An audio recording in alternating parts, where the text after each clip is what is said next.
Van Jones and all, they called for a news conference that night. The vote was taken. They got it done. And I said to my wife, come on over here. This is beautiful. This is a beautiful thing to watch. Watch this. This gentleman was in my office a number of weeks ago, and he needed votes, and I got it done.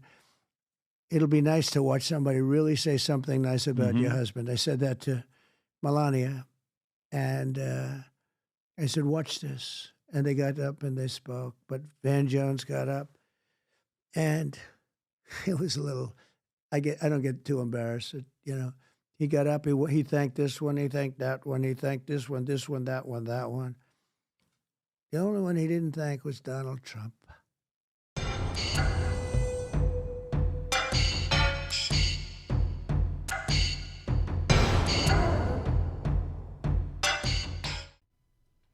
Ladies and gentlemen, in this next clip from the PBD podcast, the one and only Donald Trump, a man whose influence and impact are undeniable, talks to Patrick Bet-David about how he got members of Congress on board and signing historic prison reform.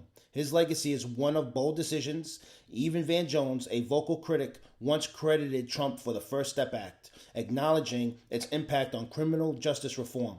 But when the political pressure mounted, Jones quickly retracted his praise, fearing backlash from the left-leaning media. Trump remains undeterred, standing firm as a leader who broke barriers and spoke his mind, no matter the opposition. And I look at that sleazebag now and I say, he's got bad way. I looked at him. Then I saw him last night, and he was on CNN, which is dying, by the way, in the ratings, because they have people like him on. And I watched him last night say how he hopes I'll be defeated. And we should defeat him. We have to fight him. He should be allowed to be. And I said, normally I'd say I wish I had that vote back, but I did the right thing. If you enjoy content like this, be sure to like the video and subscribe to the channel. It really helps me out a lot. Now let's get back to the video. Why do I think he praised you? Why do I think he got emotional crying, giving you credit about what you did? I don't know. All I can tell you is he was crying in my office. That's probably what you heard. Before he got it, he was crying. He was literally, they went over to him with handkerchiefs. He was crying. Tears were pouring down his eyes before, but after he wasn't crying, not that I know. But so he didn't mention me the night of the news conference. He was leading the news conference, and I don't need it. I get mentioned plenty of times, et cetera, et cetera. But I watched last night. It's a good place to say this, actually. It's better than writing out a truth, whatever. But I watched last night, and I watched him talk about how I must be defeated. I'm a bad guy or something. And Van Jones is saying this. Yeah. He said it last night. I saw him last night. I don't watch CNN. Honestly, I don't watch it. But I happen to be, I'm passing it, and I see him on, and I watched him talking about essentially negative about me. What difference does it make? Nobody cares what they do. They've been fighting me for years, and, I became president. I did much better the second time than I did the first, and now I'm doing it the third time. And if the election's not rigged, we're going to win. If it is rigged, I guess that's a different story, but we'll find out pretty soon. But I watched this guy last night against me, even if he was a little against me, but he wasn't. He was like, we have to defeat Trump. We have to defeat him. And I've watched him a little bit over the years, and every time I watch him, I say, what a sleazebag he is, what a bad guy. But I did it for black people. I did it for, it was purely, the only people that told me about criminal justice reform were African Americans, that's all. And I did it for them. I also did historically black colleges and universities, and I got them financing. I would see the heads of colleges come down after 2 years. They would come to Washington, like 45, 50 people, a group. They'd always come in, a big group. And I got to know them a little bit because they had to come through my office to get funding. And after the second time, I said to him, why do you keep coming down here for funding? Don't they give you? He said, no, they make us feel like beggars. That was the term. And a couple of them I got really frustrated. Some of them I still see a little bit. And I said, what does that mean? He said, every year we come down for funding for the black colleges and universities. And they play a great role, a very important role, in my opinion. So I said, so you mean every year you come down? We do. We come down together, and we go and see senators and congressmen, and we try seeing a president. But I got to know them, and I said, this is no way to live where you come down. And I ended up getting them more money than they even wanted. And I got it done, and I got it long term. And I said, fellas, I just got this done for you, and I want to tell you a little secret. I'm unhappy about it. They said, why? I said, because I'll probably never see you again. You'll never come down to Washington to see me. And I meant it actually in a friendly way, because I got used to seeing them. They were always coming down looking for money. I took care of their needs long term, more money than they wanted. I said, you're going to need more money than that. And I got it for them. And I think that's why black men really like me. And I think black women do too. How can anyone not vote for this man? Donald Trump has taken significant actions that have benefited people of all backgrounds, including historically marginalized communities. A great example of this is his effort to secure long-term funding for historically black colleges and universities, or HBCUs.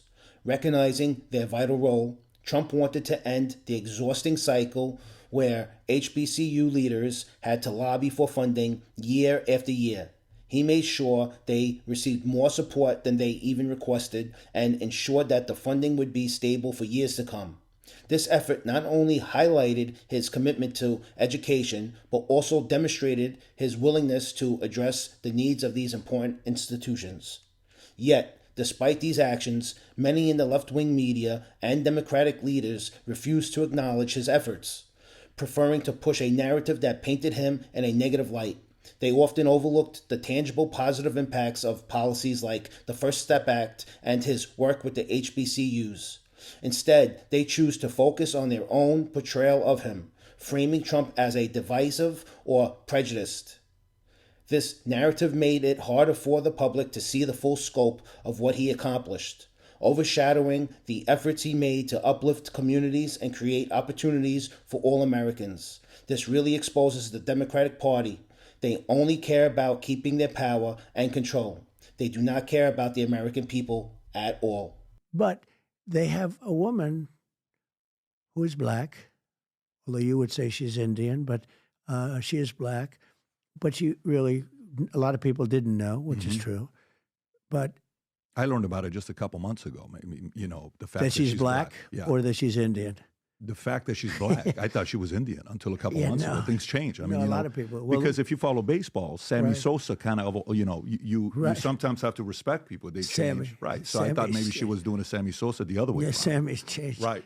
People change. If you remember Sammy Sosa, he could hit the ball. He could hit the ball, 66 home runs. Seriously, he was. But I want to show you this. And by the way, the only reason I want to show you this is because I think Van Jones is scared of giving you credit. This is what Van Jones said after what you did. And it was the most uncomfortable moment on CNN because he had to thank you. If you can play this clip, Rob, I think this is the clip. Go for it. How significant do you think this is? By the way, one of your partners in working on this was Jared Kushner. Jared Kushner. This is how many years ago? This is... The date on 29. This, 5 years ago, December 18th, 2018. Okay, play the clip. So you just got that. That's pretty cool. Yeah, so this is 6 years ago. If you can play this clip. Father went to prison and who fought on this as hard as that. This is history. This is history. Right now, you're witnessing history on the floor of the U.S. Senate. There's a Christmas miracle underway where, for the first time in a generation, Republicans and Democrats are arm in arm tonight saying, we are sending too many people to prison. They're coming out bitter and not better. We want to make a tremendous difference. I want to say Hakeem Jeffries on the left, Jared Kushner, and Donald Trump on the right have brought together a coalition like I've never seen. He gave you credit. Literally, the National Association of Manufacturers, Fox News, and Sean Hannity. Yeah, I'm glad you've seen it because to me, you see, when I think about him, obviously, his history. He was close to Obama, communist, all that stuff. He had to kind of drop. But at the same time, they don't want him saying something like this. I want to give Hakeem Jeffries, Jared, and you to give that credit. This is the part where even Dems are sitting there saying, how the hell do we argue against the fact that a Republican president that we're not supposed to like did this? cut him off. Just give him 30 seconds, 40 seconds. Let's go to the next topic to bash him again. But it was kind of great to see Van Jones saying this about you. It was, but again, right after that, it was over. He has to go back. So he has to go went back to saying things and about a real man would not have done that. And I'm glad I saw that. But it really doesn't mean anything because he said it, and then after that, he took it back. For the last 4 years. Most people today are tired of the constant political games being played by both sides, Democrats and Republicans alike. We're exhausted by the endless spin, the finger-pointing, and the manipulation of facts to fit partisan agendas. What people really want is simple, the truth. We want the media and political leaders to report honestly on the issues, without bias or hidden motives. If someone does something good, regardless of their political affiliation, they deserve credit for it. And if someone is trying to mislead the public or push a false narrative, they should be called out, no matter what side of the aisle they're on. It's time for a return to straightforward, transparent communication. We crave leaders and journalists who are willing to tell it like it is, not those who bend the facts to fit their narrative.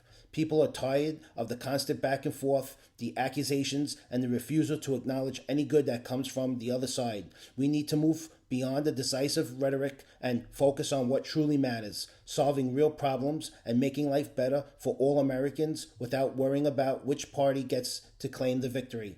So do you think Donald Trump has a right to be angry with crybaby Van Jones, not giving him credit? Or Patrick Bet-David saying he did give you credit, but then got scared because of backlash from the Democrats? Drop your thoughts in the comments below. I read them all and would love to know what you think. If you enjoyed this video, don't forget to give it a thumbs up and subscribe to the channel for more content like this. It really helps out and you won't want to miss what's coming next. Thanks again, and I'll see you in the next video.